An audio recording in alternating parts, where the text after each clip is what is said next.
Bismillahirrahmanirrahim. Alhamdulillahilladzi hadana li hadza wa ma kunna linahtadiya laula an hadana Allah laqad ja'at rasuluna bil haqq wa antum antil jannata urisumuha bima kuntum ta'malun walladzi arsala rasulahu bil huda wa dinil haqq liyudhhirahu 'ala dini kullihi wa law karihal musyrikun. Amma ba'du.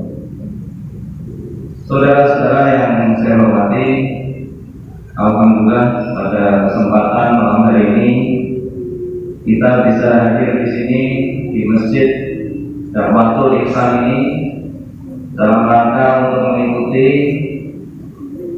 acara pembinaan yang isi materinya adalah materi cinta alam Indonesia.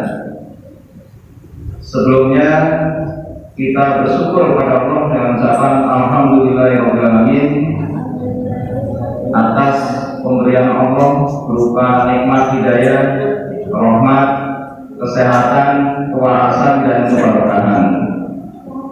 Kemudian yang kedua, kita juga bersyukur pada para perantara agama dari Nabi kita Muhammad Sallallahu Alaihi Wasallam yang diteruskan oleh para sahabat-sahabatnya, para tabi'in, tabi'ahum, para ulama sholihin, dan kepada para perantara agama yang langsung memerantarai kepada kita sehingga kita bisa menetapi Islam yang berpedoman Quran dan hadis. Kita bersyukur dengan ucapan alhamdulillah jazakumullahu khairan. Amin. Dan atas kehadiran adik-adik semuanya, saudara-saudara semuanya berkenan hadir pada malam hari ini merupakan kesungguhan, kesemangatan dari adik-adik bisa hadir di masjid ini dalam rangka menerima materi-materi cinta alam Indonesia. Ini saya syukuri dengan ucapan alhamdulillah jazakumullahu khairan. Mudah-mudahan Allah paling lancar dan barokah. Alhamdulillah kita bersyukur materi saya yang disampaikan secara bertahap dari pusat, kemudian malam hari ini bisa disampaikan kepada adik-adik. Ini merupakan salah satu bentuk pengkayaan ilmu, terutama ilmu agama, karena memang tujuannya adalah tercapainya sukses atau 3 sukses. Sukses yang pertama adalah sukses akhlakul karimah. Jadi diharapkan dengan penyerapan ilmu yang didapatkan ini adik-adik semuanya akhlaknya bisa menjadi baik sesuai dengan akhlaknya Nabi. Kemudian yang kedua yaitu meningkatkan keilmuan atau faqih dan paham. Kita tahu bahwa untuk bisa faqih dan paham di dalam agama itu harus ada ilmunya, harus memiliki ilmu yang cukup. Thalabul ilmi fardhatun 'ala kulli muslim wal muslimah. Jadi mencari ilmu itu wajib bagi orang Islam laki-laki maupun Islam perempuan. Al ilmu salah satu wa masih wa dalika wa fardun. Jadi ilmu itu ada 3. Yang pertama ayatun muhkamatun, yang kedua as-sunnatun qaimatun, yang ketiga fardhatun adilah. Kemudian sumbernya ayatul muhkamatun, ayat yang untuk menghukumi itu dari Al-Quran. Kemudian as-sunnatul qaimah, sunnah yang tegak itu dari Al-Hadis. Kemudian fardhatun adilah itu ada di dalam Al-Quran dan juga dalam Al-Hadis. Oleh karena itu adik-adik supaya mempersungguh di dalam mencari ilmu. Al-ilmu qabla amal. Ilmu itu sebelum kita beramal. Al-ilmu hayatul Islam wa imatul iman. Jadi ilmu itu kehidupannya orang Islam dan tiangnya agama. Jadi kalau kita ini memiliki ilmu, maka arah tujuan hidup kita itu akan menjadi jelas. Berbeda dengan orang yang tidak memiliki ilmu. Makanya di dalam mencari ilmu itu harus betul-betul dipersungguh, betul-betul dihayati, betul-betul diresapi, sehingga ilmu yang kita dapatkan itu bisa diamalkan di dalam kehidupan sehari-hari. Kemudian yang ketiga ya, dari sukses yang ketiga yaitu kemandirian.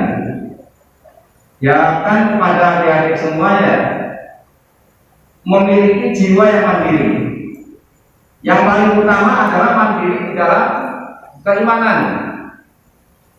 Mandiri dalam keimanan itu, orang Islam yang sudah mendapatkan ilmu itu bisa menerapkan di dalam mandiri keimanan. Contohnya, ketika sudah waktunya sholat, kemudian kita melaksanakan sholat tanpa disuruh oleh orang tua kita, tanpa disuruh oleh kawan kita, tanpa disuruh oleh tetangga kita. Tetapi ketika kita sudah mendengarkan panggilan sholat, maka kita bergegas untuk segera ke masjid untuk bisa melaksanakan sholat. Itu termasuk kemandirian di dalam keimanan.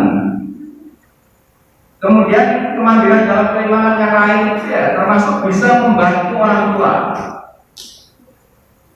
Orang yang imannya kuat itu senantiasa akan selalu membantu pada orang tua. Birrul walidaini, berbuat baik kepada orang tua. Jadi berbuat baik kepada orang tua itu nggak harus disuruh. Contohnya ketika di rumah lantainya kotor, ngambil sapu kemudian disapu, itu namanya kemandirian. Kemudian orang tuanya misalnya kondisinya sedang tidak enak badan, sakit, pagi-pagi belum ada yang masak, ya diambil alih oleh anaknya untuk masak dan lain sebagainya, pekerjaan-pekerjaan yang ada di rumah. Nah itu dengan kemandirian keimanan, hati kita itu akan terbuka tanpa disuruh. Nah dengan demikian insya Allah ya orang tua itu akan tambah senang.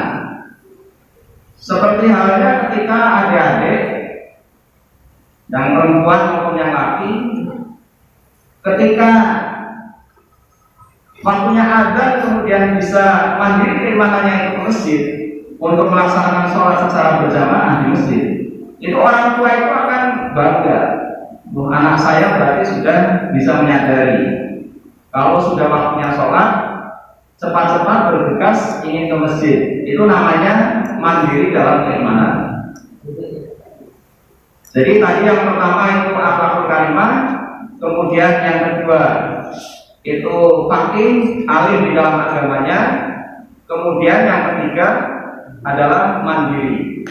Nah, kalau hal ini bisa terbentuk oleh satu-satunya orang iman, satu-satunya orang Islam, apalagi pemuda dan pemudi, maka ini akan menjadi suksesnya suatu negara.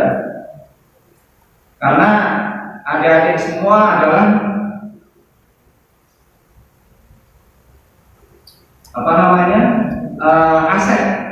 aset negara. Jadi aset negara itu harus berupa tambang emas, kemudian mineral dan lain sebagainya. Termasuk sumber daya manusia itu juga termasuk aset negara. Negara itu kalau sumber daya manusia itu bagus, maka negara itu akan menjadi kuat. Agama juga demikian. Agama ketika sumber daya manusia yang bagus, maka agama itu akan bisa menjadi kuat. Karena tegaknya agama Islam itu karena pemuda-pemudanya itu mempersungguh di dalam mencari ilmu dan di dalam kemandirian maupun di dalam hal lainnya. Nah ini perlunya adanya materi-materi cinta alam Indonesia, itu salah satunya itu, ya kan? Jadi untuk menumbuhkan jiwa-jiwa pemuda supaya timbul kesadaran yang lebih tinggi, kemudian ibadahnya itu semakin tambah meningkat. Kemudian yang lainnya di dalam beribadah ini juga harus betul-betul dipersungguh.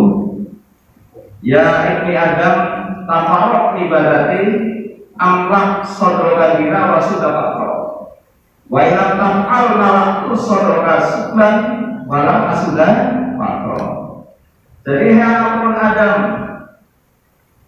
tafarraq mempersungguh ibadah di dalam ibadah pada Allah, amlak sodroka bina, maka akan dipenuhi dada dengan rasa kaya.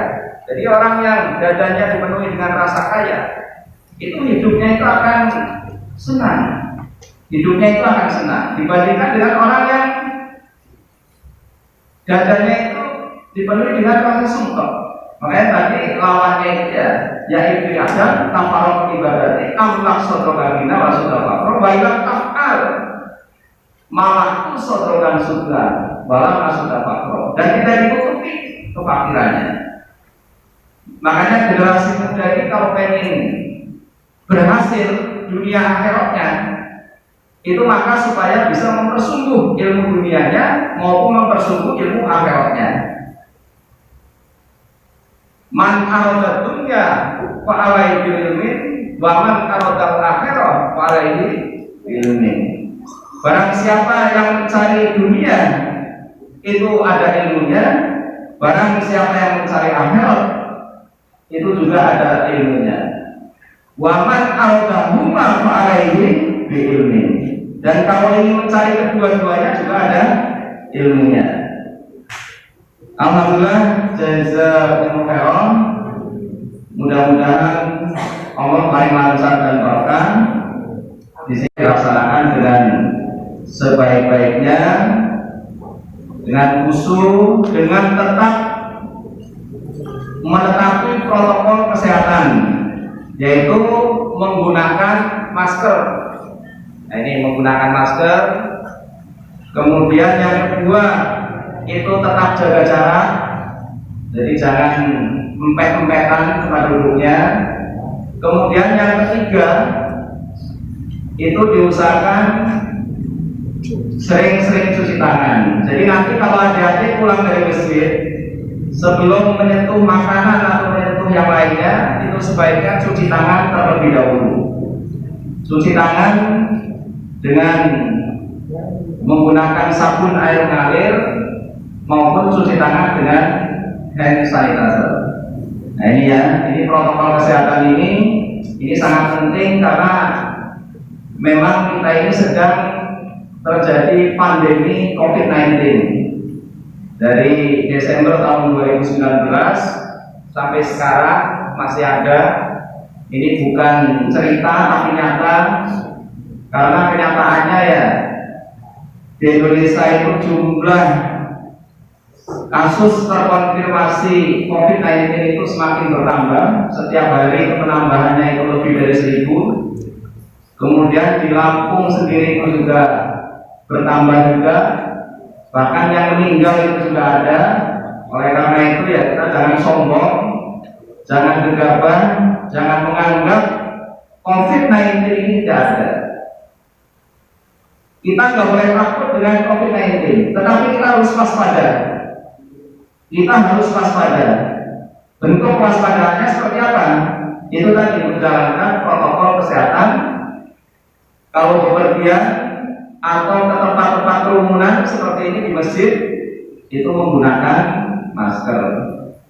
Kemudian sering-sering cuci tangan, dan pertemuan-pertemuan di masjid seperti ini itu juga jaga jarak.